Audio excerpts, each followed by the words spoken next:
УГТУ может стать вторым опорным вузом региона. Такое намерение будет лоббировать Министерство образования. УГТУ ориентирует на индустриальную и промышленную составляющую. Особый статус по задумке должен способствовать улучшению материально-технической базы учебного заведения и более качественной подготовки кадров. Уверенности, что это случится, придает тот факт, что аналогичный статус уже применен в отношении Сыктывкарского университета. Тот специализирован на общественном, социально-экономическом и естественно-научном направлении, то есть потенциально Ухтинский вуз не будет конкурировать со столицей, а напротив, гармонично станет ее дополнять, ориентируясь на кадровые нужды территории.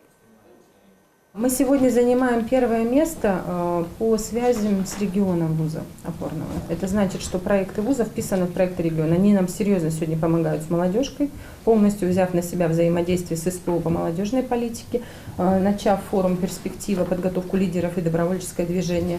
Ну и вот это непрерывное воспроизводство по естественно-научному, гуманитарному, педагогическому, общественному блоку, в том числе молодежные медиа. Ректор УГТУ также подтвердил заинтересованность, отметив обширный перечень специальностей в его вузе.